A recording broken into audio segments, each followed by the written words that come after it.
Salut, bienvenue à toi sur cette nouvelle vidéo. Aujourd'hui, oui, je sais ce que tu te dis, j'ai changé de couleur de casquette, mais ça va pas te perturber pour cette vidéo-là parce que tu verras pas trop ma tête, et ça fait du bien.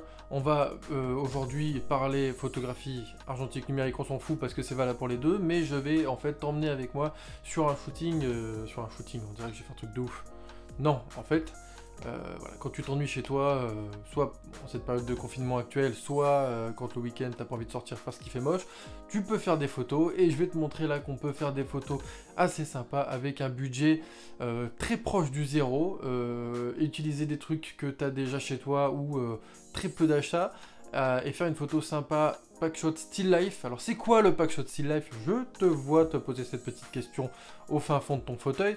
C'est très simple, la photo Still Life Packshot, c'est du packshot, mais pas pour studio, on va pas pour le détourage, pas sur fond blanc, c'est du Still Life, c'est un petit peu de la mise en situation en vie réelle. Donc en gros, ça on pourrait dire Real Life, ils appellent ça Still Life, je sais pas pourquoi, enfin, bref.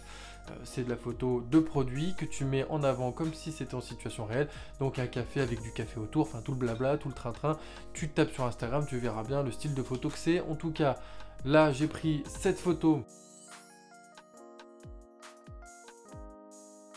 et je vais te montrer un petit peu comment le setup que j'ai utilisé pour faire cette photo, et tu vas pouvoir voir que tu peux faire une photo assez sympa avec pas grand chose. Ici j'ai utilisé un Nikon D750 avec un 100 mm Tokina macro f2.8, mais tu peux faire ça avec un vieux boîtier, avec un 50 mm classique, parce que là j'ai utilisé un 100 juste pour avoir en fait un flou assez prononcé derrière. Mais si tu shootes avec un 50 f1.8, tu te mets à 2.8, ça marche tout aussi bien, donc pas la peine d'avoir un objectif macro. Bref, c'est pas le sujet du matos parce qu'au final tu peux faire cette photo avec n'importe quoi. Tu vas voir ici, je te présente donc les différents accessoires que j'ai utilisés. J'ai pas les prix parce que c'est des trucs que j'ai depuis un petit moment chez moi, tu peux faire ça avec n'importe quoi.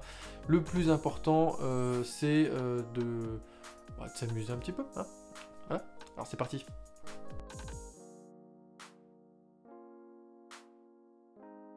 Donc j'utilise un Nikon D750 avec un 100 mm macro Tokina f2.8 sur un trépied, je crois que c'est un KNF Concept. J'utilise à droite une plaque de carton plume. Mon fond c'est un set de table, voilà, c'est un set de table imitation bois qui feront donc le sol et le background. Ici j'utilise donc une feuille de papier calque pour diffuser la lumière de la fenêtre qui arrive sur le côté et à l'arrière.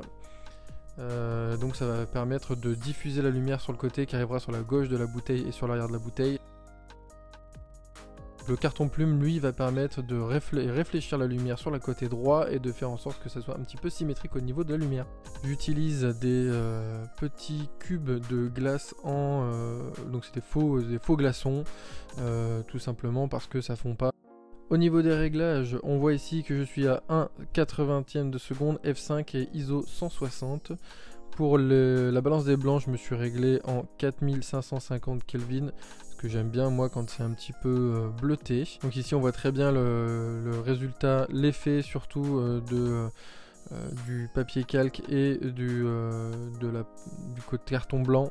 Pour un effet un peu plus réaliste, j'ai voulu donc plonger la bouteille de coca dans de la glace un peu pilée pour avoir un petit côté un peu plus frais et on va dire sorti du congèle. Voilà, on n'est pas obligé de le faire, c'est juste que ça donne un petit côté un peu plus sympa.